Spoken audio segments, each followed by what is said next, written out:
Indépendance, cha-cha, tozumiye. Okikwanza, cha-cha, tobakidi. Au table ronde, cha-cha, bagagné. Onipanda, cha-cha, tozumiye. Indépendance, cha-cha, tozumiye. Okikwanza, cha-cha, tobakidi. Au table ronde, cha-cha. Alors qu'il quittait le Congo le 21 novembre 1965, en traversant le lac Tanganyika, Ernesto Che Guevara pensait-il aux raisons et au fil de l'histoire qui l'avaient conduit à quitter son ministère de l'Industrie et à risquer sa vie. La victoire de la révolution cubaine le 1er janvier 1959 signifiait, comme l'avait dit Castro dans son discours, qu'il s'agissait d'un moment décisif de l'histoire cubaine. La tyrannie avait été abattue, la joie était immense, et néanmoins, il y avait beaucoup de choses à faire. Il ne fallait pas se tromper en croyant qu'à partir de ce jour, tout serait facile. Il était possible que tout soit plus difficile. Et les difficultés n'ont pas manqué, car l'impérialisme n'allait pas perdre sa colonie de bon cœur, surtout après la signature de la loi de réforme agraire. Ce fut l'explosion d'un bateau chargé de munitions, la Coubre, dans le port de La Havane le 4 mars 1960, organisé par la CIA de façon à tuer un maximum de personnes. Ce fut le blocus économique mis en place par les USA et la fin de ses achats de sucre à Cuba. Compte tenu de la situation, l'île s'est rapprochée de l'Union soviétique par l'intermédiaire des dirigeants du Parti socialiste populaire, ancien parti communiste, qui avait rejoint la révolution quelques mois avant la victoire. Ce fut, en avril 1961, l'attaque de la baie des Cochons par 1500 mercenaires armés et entraînés par les USA qui furent faits prisonniers après 72 heures de combat, malgré l'appui de navires et d'avions US. Sur proposition des dirigeants soviétiques, le gouvernement cubain fit installer des missiles nucléaires pour dissuader les USA d'une nouvelle agression. Le président Kennedy, qui ne voyait aucun problème pour installer en Europe des missiles dirigés contre l'URSS, menaça celle-ci de déclencher un conflit si les missiles n'étaient pas retirés de l'île. Ce fut la crise d'octobre 1962. À la suite de négociations secrètes, dont furent exclus les Cubains, qui ne voulaient pas que les Russes cèdent, les dirigeants russes obtempérèrent, ce que les dirigeants cubains eurent du mal à accepter. Bien que le dirigeant états-unien ait accepté en façade de ne pas attaquer Cuba, les actes d'agression, le blocus et les attentats sanglants n'ont pas cessé. Il était bien clair que le salut de la révolution ne pouvait pas venir du seul soutien de l'Union soviétique. Il fallait suivre les idéaux des libérateurs de l'Amérique latine, de Martí et de Bolivar, et étendre la révolution à l'ensemble du continent. À ce sujet, on appréciera le sourire avec lequel, lors d'une interview en 1964, Che dit que Cuba ne soutient pas militairement les mouvements révolutionnaires des autres pays d'Amérique latine, alors que Tamara Bunke, dit Tania, est déjà en train de s'entraîner dans la région de Pinar del Río pour infiltrer la haute société bolivienne, ennemie de la future guérilla. Pensez-vous qu'il y a à l'heure actuelle en Amérique latine des pays mûrs, prêts pour une révolution du type castriste, du type cubain? Il y a quelqu'un où déjà il y a la lutte. Ici, on ne parle pas de ça, mais la lutte existe à Venezuela, existe au Guatemala. Et peut-être il y a d'autres pays où le peuple lutte avec les armes. Ça a passé avec nous. Nous avons lutté 2 années et il y a de longues périodes de temps où personne n'a parlé de nous. Vous avez parlé du Venezuela et du Guatemala, mais est-ce que Cuba aide les révolutionnaires de ces pays? Moralement seulement, ils considèrent que son lutte est juste, mais jusqu'à ce point. La pensée des dirigeants cubains était donc orientée vers la construction du socialisme dans l'île et son extension, non seulement en Amérique latine, mais aussi dans le reste du monde, en soutenant par exemple la révolution vietnamienne et en entretenant des contacts étroits avec les nouveaux dirigeants des anciens pays colonisés. Sur le plan interne, Cuba a connu en 1963 et 1964 un grand débat économique. Il s'agissait de trouver le modèle économique le plus approprié à appliquer dans la construction du socialisme. Deux orientations se sont confrontées. La première était appliquée dans l'ensemble de l'économie et en particulier dans le domaine de l'agriculture. Elle était défendue par Carlos Rafael Rodríguez, président de l'Institut national de la réforme agraire, INRA, et d'anciens membres du Parti socialiste populaire, parti communiste existant avant la révolution de 1959. Il s'agissait d'une application des méthodes mises en place en URSS en 1921 par la nouvelle politique économique, la NEP, et utilisée sous le nom de calcul économique. Le terme vient du calcul nécessaire pour déterminer le prix de cession des marchandises d'une entreprise à une autre en appliquant la loi de la valeur, c'est-à-dire le temps de travail socialement nécessaire pour produire un bien. Il évolue donc en fonction des progrès techniques. Il est différent du prix du marché qui varie en fonction de l'offre et de la demande. Chaque entreprise est responsable de ses résultats et possède une certaine autonomie financière et comptable. Elle possède ses propres ressources financières et peut faire appel au crédit pour se financer en payant des intérêts. Elle doit être rentable et doit donc s'organiser pour assurer cette rentabilité dans ses rapports avec les autres entreprises et dans sa conception de l'organisation du travail en utilisant des stimulants matériels individuels pour les salariés. Les travailleurs sont payés selon la durée du travail ou selon les pièces produites. Ce sont les règles du marché qui gèrent les relations avec les autres entreprises et qui déterminent si une entreprise peut continuer d'exister. La seconde méthode que Guevara avait baptisée système budgétaire de financement était la théorisation des méthodes utilisées par le ministère de l'Industrie qu'il dirigeait. L'entreprise est un conglomérat de fabriques ou d'unités économiques dépendant d'une même branche d'activité ou d'une même région. Le financement de ces groupes se fait par le budget de l'État. Le contrôle financier se fait au niveau des ministères, que ce soit de l'industrie ou des finances. La banque ne joue qu'un rôle d'intermédiaire d'importance secondaire. Les travailleurs sont payés au temps passé et les stimulants matériels sont limités et ne sont pas individualisés. Il explique qu'à Cuba, il faut peu à peu éliminer les catégories capitalistes de l'économie. Commerce entre entreprises, intérêt bancaire, intérêt matériel direct comme levier de productivité des travailleurs, mais récupérer toutes les avancées techniques et technologiques du capitalisme. Il reproche aux défenseurs du système soviétique de vouloir construire le socialisme avec les armes émoussées du capitalisme. Il en déduit que l'application de ce système empêche le passage au socialisme. Il avance l'idée essentielle que pour aller vers une société communiste, l'amélioration des conditions de vie doit être liée à une amélioration de la conscience des individus. Le communisme est un phénomène de conscience, et ceci se réalise au cours d'un processus qui se déroule dans une société de transition. On ne peut y arriver par une simple accumulation de biens matériels mis à la disposition du peuple. Pour lui, le cadre communiste devrait donner l'exemple aux autres et ainsi leur permettre de progresser dans leur propre morale. Il déclare dans une interview au journal L'Express en 1963 « Le socialisme économique sans la morale communiste ne m'intéresse pas. Nous luttons contre la misère, mais en même temps, nous luttons contre l'aliénation. » En fait, Guevara déduisait de son analyse que l'Union soviétique, à cause de ses erreurs d'orientation économique, dont le calcul économique était l'enfant, allait revenir au capitalisme. Lors de son fameux discours d'Alger, en février 1965, il critique la politique économique que pratiquent les pays de l'Est en maintenant des rapports de type capitaliste avec les pays sous-développés et ceux qui luttaient contre l'impérialisme.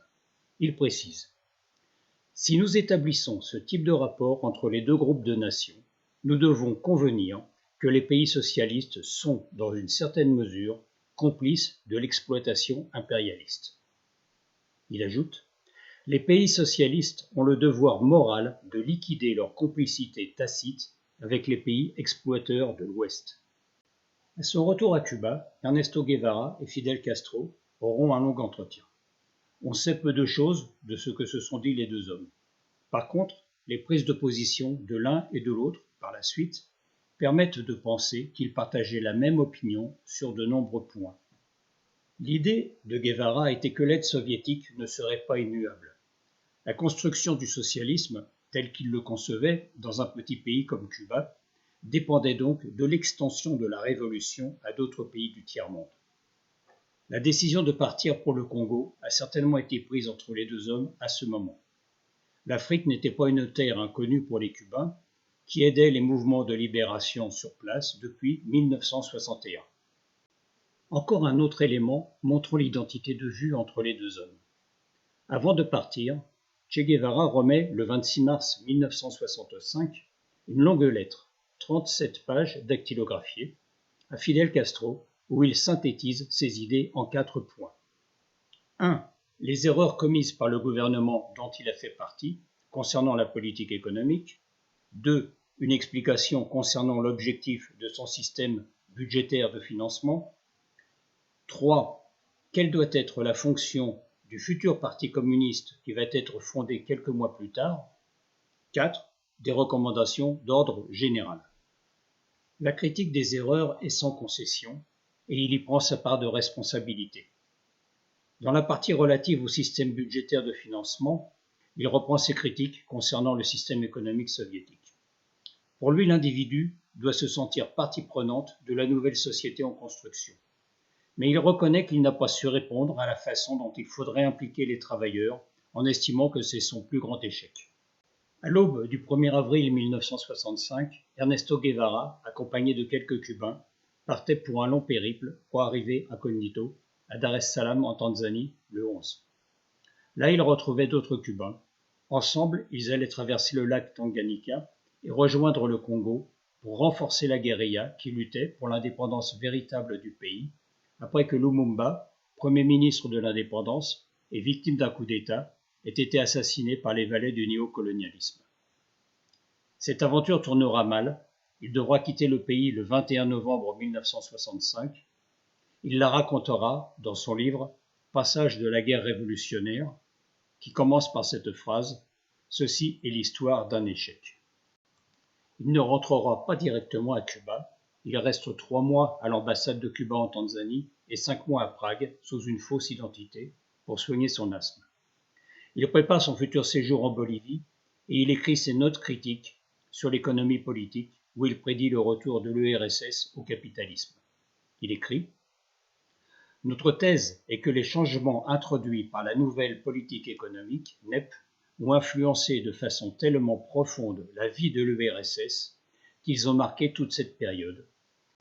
Et les résultats sont décourageants. La superstructure capitaliste a influencé de plus en plus les relations de production et les conflits provoqués par l'hybridation que signifie la NEP sont en train de se résoudre en faveur de la superstructure. L'URSS est en train de revenir au capitalisme. » Fidel Castro lui écrira plusieurs fois en insistant pour qu'il revienne à Cuba, là où il pourra bénéficier de toute l'aide nécessaire pour préparer son projet, réunir des volontaires et s'entraîner.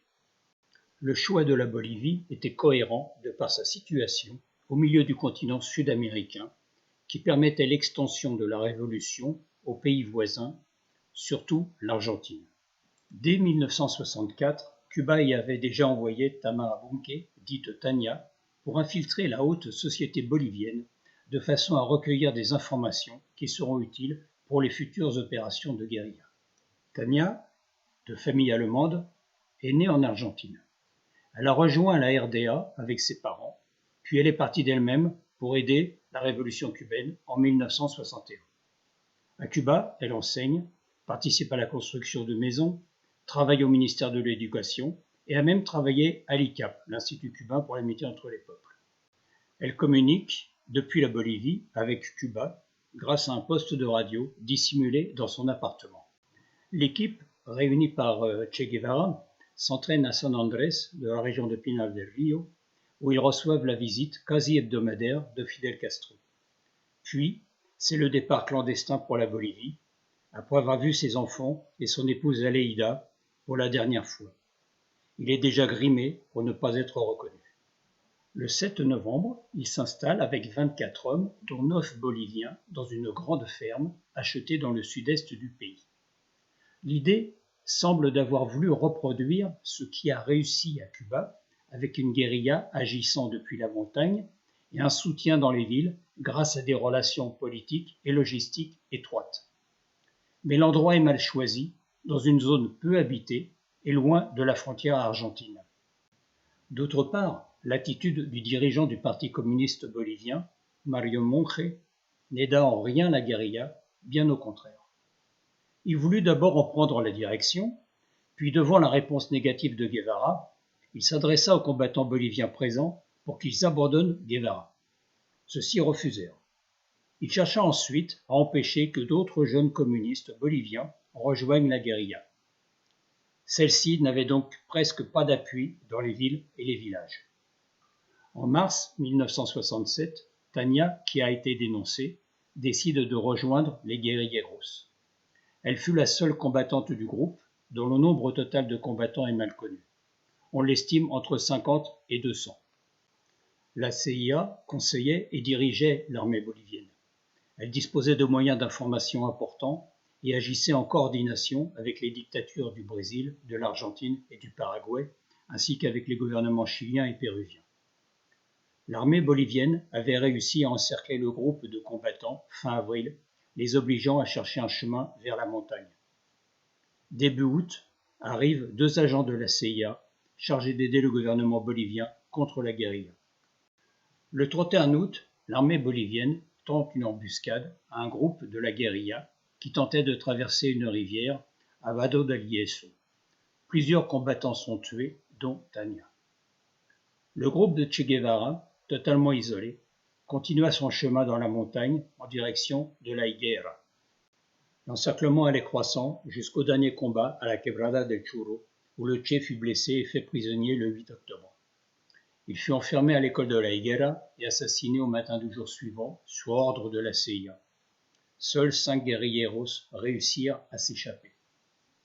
Un mémo rédigé par Walt Rostow, conseiller à la sécurité nationale du président états-unien Lyndon Johnson, et rédigé le 14 octobre 1967, qui accompagnait un rapport du responsable de la CIA, Richard Helms, informait le président des USA que Che Guevara avait été arrêté et exécuté. Les restes du Che et de ses compagnons furent retrouvés en 1997 et ramenés à Cuba.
la la